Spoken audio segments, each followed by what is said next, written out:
What if I not only painted frosted glass indoors, and I not only used very textured brush strokes to mimic the appearance and texture of frosted glass indoors, but I actually somehow recreated the exact texture of frosted glass in a painting of a door.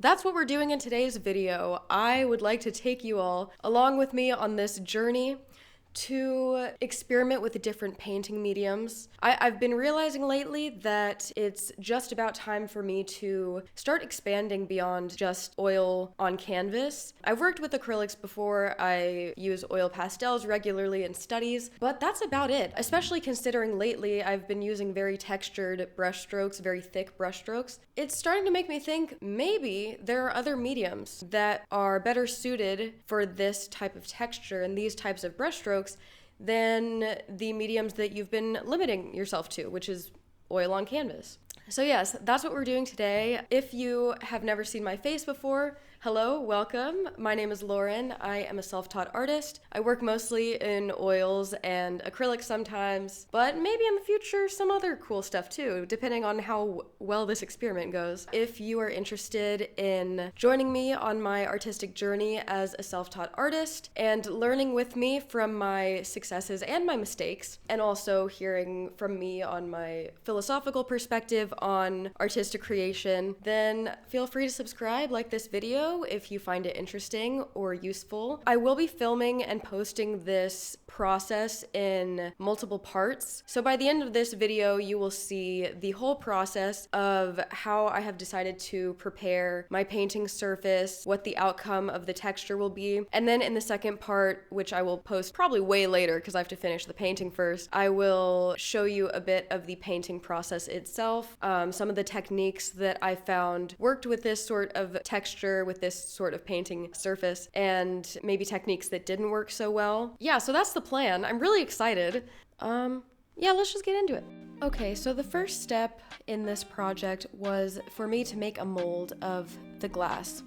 I found this extra door in my basement. It used to go to the kitchen, but yeah. First, I'm taking some petroleum jelly and I am coating a good even layer around the corner of the glass panel, and then just taking a little bit and just kind of coating it all over the surface of the glass. Again, I don't know if this is necessary, but that's what I did. To create the mold itself, I'm using the 32-ounce bottles of premium silicone from Eater Art, I believe is how you pronounce it. All you gotta do to use it is mix a 1-to-1 ratio of these two steps together and stir it for around 1 to 2 minutes until you have an even consistency and color throughout. Once that was ready, I poured an even layer of this gloopy mixture directly onto the glass. Once the pitcher was empty, I took this rubber flat spatula type thing and pushed the silicone liquid around all the way to the corners of the glass panel, doing my best to ensure that the layer of silicone is even across the surface of the glass. This was very fun and satisfying to do. If you have some silicone laying around and a door as well, give it a try. It's real fun.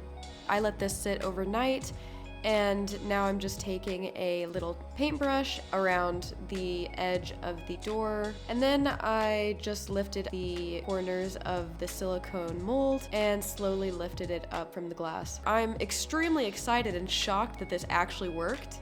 I'll let you have a listen. Holy shit, this actually worked!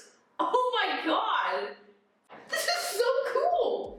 So yes, this is the result. I was super excited at this point.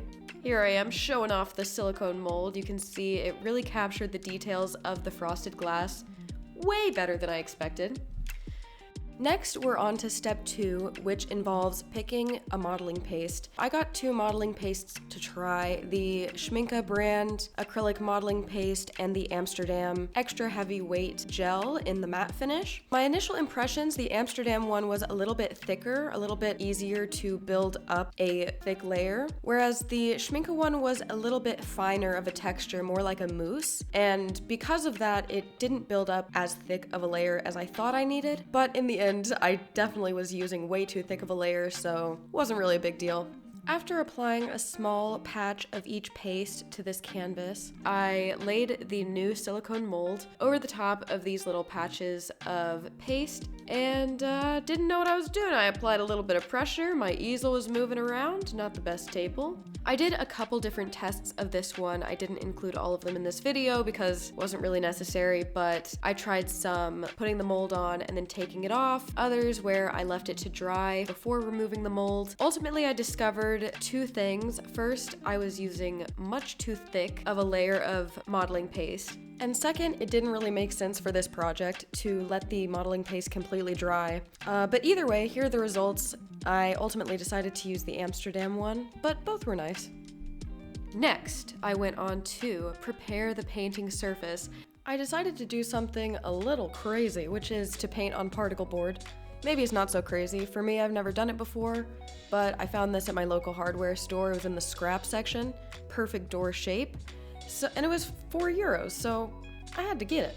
I've been told it's not the best idea to paint on particle board because it can be pretty porous compared to other painting surfaces, but I figured if I prepped it well enough, it would be fine. I am coating the surface in some gesso. I did, I think, 4 layers of gesso. I could have done more, but I think that's how many I did.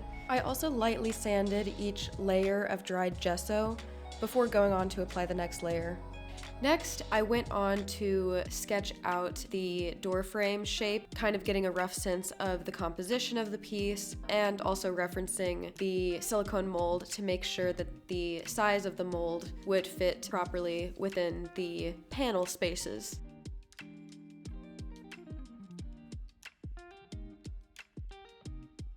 Next, I'm taping off the area that will ultimately be the door frame. This way, when I apply the modeling paste, I can have a distinct boundary between the door frame and the glass panels.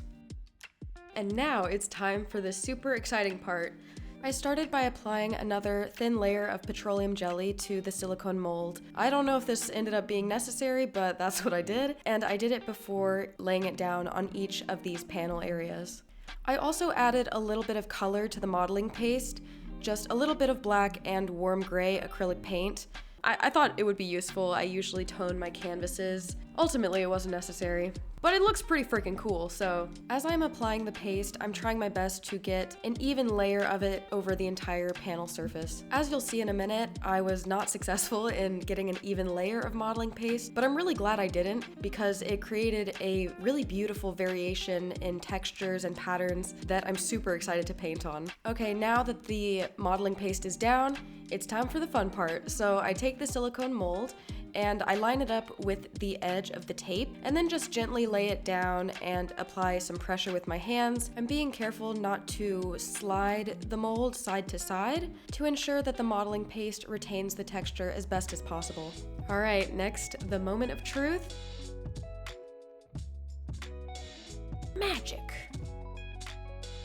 At this point, I was already so stoked. It worked way better than I expected. If you've ever seen frosted glass before, you'll know that this is not exactly what it looks like. Actually, it is precisely the inverse because of the way that I did the mold, and even though originally I was aiming to mimic the texture exactly, I really like how it turned out, and I don't want to just build a door, you know? If I wanted to do that, I would go into carpentry, but I want it to be realistic. I want it to be obvious what it is, but for me, the goal here is to capture the beauty in the everyday, in aspects of life that are typically mundane or, you know, not really noticed.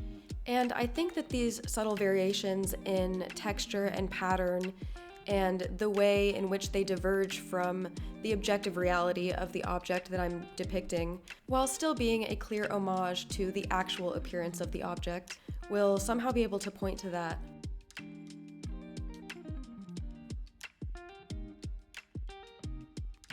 So after all the panels were done, I removed the tape from the surface. Before the modeling paste dries, the internet told me that that's important. And here is the final result of the consistency I was able to achieve. As you can see, the variations in how thick or thin the modeling paste was created really beautiful variations in texture and pattern. And yeah, it just makes me really excited to start painting.